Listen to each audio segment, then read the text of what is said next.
11 ಜನ ಮೃತಪಟ್ಟಿದ್ದಾರೆ ಕೊಪ್ಪಳ. 56 ಜನ ಬೇರೆ ಬೇರೆ ಹಾಸ್ಪಿಟಲ್ದಲ್ಲಿ ಇವತ್ತು ಅವರು ಜೀವನ ಮರಣದ ಮಧ್ಯದಲ್ಲೇ ಹೋರಾಟ ಮಾಡ್ತಾ ಇದ್ದಾರೆ. ಇದಕ್ಕೆ ಜವಾಬ್ದಾರಿ ಯಾರು? ಕರ್ನಾಟಕ ಸರ್ಕಾರನೇ ಅಲ್ಲ, ಪೊಲೀಸ್ ಇಲಾಖೆನೇ ಅಲ್ಲ.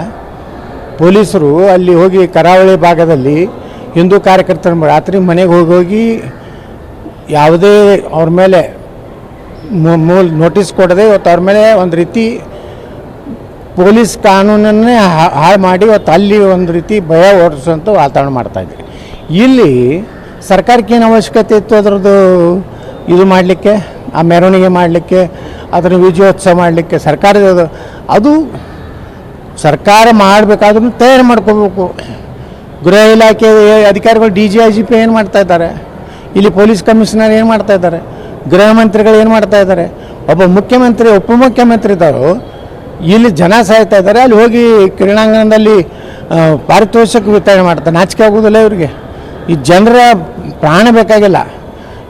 ಇದೊಂದು RCBದು ಒಂದು ನಮ್ಮ ಯುವಕರಲ್ಲಿ ಒಂದು ಈ ದೇಶದಲ್ಲಿ ಒಂದು ಉನ್ಮಾದ ಆಗಿಬಿಟ್ಟಿದೆ.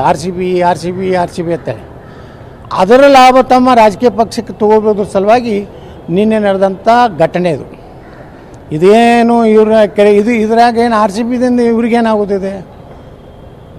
ಇಡೀ ದೇಶದ ನಮ್ಮ ಸೈನಿಕರು ಗಡಿಯಲ್ಲಿ ಪಾಕಿಸ್ತಾನಕ್ಕೆ 9 ಕಡೆ ಪಾಯಿಂಟ್ ಮಾಡಿ 21 ಕಡೆ ಅಟ್ಯಾಕ್ ಮಾಡಿ ಪಾಕಿಸ್ತಾನ ಬುದ್ಧಿ ಕಲಿಸಿದಾಗ ಅದರ ಬಗ್ಗೆ ಸಂಶಯ ವ್ಯಕ್ತಪಡಿಸ್ತಾರೆ.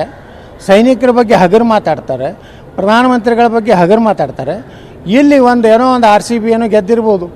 ಇದೇನು ದೇಶಕ್ಕಾದಂಥ ದೊಡ್ಡ ಈ ಚಿತ್ರನಟರು ಕ್ರಿಕೆಟಿಗರ ಸಲುವಾಗಿ ಉನ್ಮಾದ ಏನು ಬಂದಿದೆ, ಇದರಿಂದ ಹೊರಗೆ ಬರಬೇಕು ಸರ್. ಈಗ ಇದು ನಿನ್ನೆ ನಡೆದಿದ್ದ ಕಾರ್ಯಕ್ರಮ ಈಗ ಇಂಡಿಯನ್ ಟೀಮ್ ಅಲ್ಲ ಅಥವಾ ಕರ್ನಾಟಕದ ಏನೂ ಅಲ್ಲ, ಏನೂ ಅಲ್ಲ, ಪ್ರೈವೇಟ್ ಇದನ್ನ ಮಾಡ್ಕೊಳ್ತಾರೆ. ಅಂಥದನ್ನ ಸರ್ಕಾರದ ಇಲ್ಲಿ ವಿಧಾನಸೌಧದಲ್ಲಿ ಮುಂದೆ ಮಾಡೋದು ಅದೇ ದೊಡ್ಡ ತಪ್ಪು, ಅಕ್ಷಮ ಅಪರಾಧ. ಇವತ್ತು ಮುಖ್ಯಮಂತ್ರಿ ಆದಾಗಿ ಕರ್ನಾಟಕ ಸರ್ಕಾರ ಮಾಡಿದೆ ಮತ್ತು ಪೊಲೀಸ್ ಇಲಾಖೆ ಇದಕ್ಕೆ ಪರ್ಮಿಷನ್ ಕೊಡಬಾರ್ದಾಗಿತ್ತು. ಸರ್, ಇದು 2 ದಿವಸನ ನಮಗೆಲ್ಲ ವ್ಯವಸ್ಥೆ ಮಾಡ್ಕೋಬೇಕಾಗ್ತದೆ. ನಾವು ಎಷ್ಟು ಜನ ಸೇರ್ತಾರೋ, ಇದು ಸೇರ್ತಾರೆ ಜನ. ಯಾಕಂದರೆ ಅವತ್ತು ಗೆದ್ದ ರಾತ್ರಿನೇ ಇಡೀ ರಾಜ್ಯದಲ್ಲಿ ನಾನು ನೋಡಿದ್ದೆ. ನಮ್ಮ ಬಿಜಾಪುರನಲ್ಲಿ ಒಂದು 34 ಸಾವಿರ ಜನ ಸೇರಿಬಿಟ್ರು. ಅಂದರೆ ಎಲ್ಲರೂ ಏನು ಹೊರಗೆ ಬಿದ್ದರು. ಅದೊಂದು ಏನೋ RCB ಅನ್ನೋಂಥದ್ದು. ಪಾಕಿಸ್ತಾನ ವಿರುದ್ಧ ನಮ್ಮ ದೇಶ ಹೋರಾಟ ಮಾಡಿ ಗೆದ್ದಾಗ ಪರ್ಮಿಷನ್ ಕೊಡೋದಿಲ್ಲ. ಇಲ್ಲಿ ಗಲಾಟೆ ಆಗ್ತದೆ, ಮುಸ್ಲಿಮರು ತಪ್ಪು ತಿಳ್ಕೋತಾರೆ ಅಂತ ಹೇಳ್ತಾರೆ. ಇದು RCB ಇವ್ರಿಗೇನು ಸಂಬಂಧ? DK ಶಿವಕುಮಾರ್ದೇನು ಪಾಲಿದೆಯಾ? ಅಲ್ಲೇನು ಸೇರಿದೆಯಾ? ಹೋಗಿ ಅಲ್ಲಿ ಹೋಗಿ ಪಾರಿತೋಷಿಕ ಕೊಡೋಷ್ಟು ಅಂದರೆ ಇವರಿಗೆ ಜನರ ಒಂದು ಅವ್ರ ಜೀವ ಅಮೂಲ್ಯ ಅಲ್ಲ. ತಮ್ಮ ರಾಜಕೀಯ ಸಲುವಾಗಿ ವಿಫಲ ಆಗಿದೆ ರಾಜ್ಯದಲ್ಲಿ ಸರ್ಕಾರ. ಇದು ಯಾವಾಗ ಕಿತ್ಕೊಂಡು ಹೋಗ್ತದೆ ಅಂತ ಜನ ಇವತ್ತು ಮಾತಾಡ್ತಾ ಇದ್ದಾರೆ. 100% ರೀ. ಏನೂ ಇಲ್ಲ ನೋಡ್ರಿ, ಎಲ್ಲ ವ್ಯವಸ್ಥೆ ಮಾಡಬೇಕಾಗಿತ್ತು. ಬ್ಯಾರಿಕೇಡ್ ಹಾಕಬೇಕಾಗಿತ್ತು, ಆಂಬ್ಯುಲೆನ್ಸ್ ಇರಬೇಕಾಗಿತ್ತು.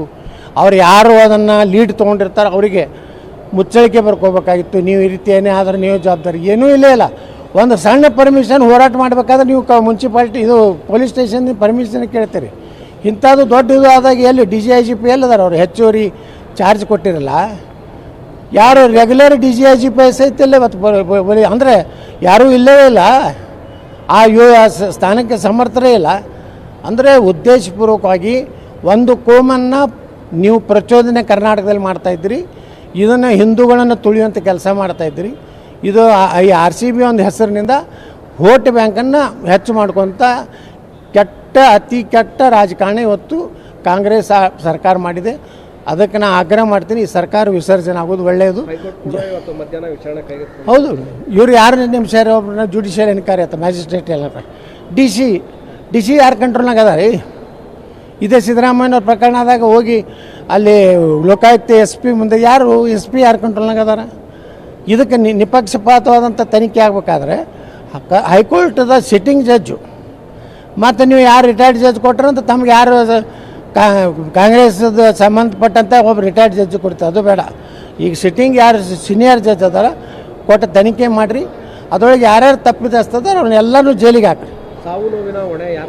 ಸಾವಿನ ಹೊಣೆ ರಾಜ್ಯ ಸರ್ಕಾರ ತೊಗೋಬೇಕು. ಮುಖ್ಯಮಂತ್ರಿ ಉಪಮುಖ್ಯಮಂತ್ರಿ ಇಬ್ಬರೂ ತೊಗೋಬೇಕು. ಮುಖ್ಯಮಂತ್ರಿಗಳು ನಾವು ಹೋಗಿಲ್ಲ, ನಾನು ದವಾಖಾನೆಗೆ ಹೋದೆ, ನಾ ಪಾರಿತೋಷಕ್ಕೆ ಹೋದೆ, ನಿಮ್ಮಿಬ್ಬರು ದೊಡ್ಡ ಜವಾಬ್ದಾರಿ ಇದೆ. ನೀವೇನು ವಿಧಾನಸಭಾಕ್ಕೆ ಮುಖ್ಯಮಂತ್ರಿ ಅಲ್ಲ, ಇಡೀ ಕರ್ನಾಟಕದ ಪ್ರತಿಯೊಂದು ಜೀವನದ ಒಂದು ಆಸ್ತಿಯನ್ನು ರಕ್ಷಣೆ ಮಾಡೋದು ನಿಮ್ಮ ಕರ್ತವ್ಯ ಇದೆ, ಅದಕ್ಕೆ ವಿಫಲರಾಗಿದೆ.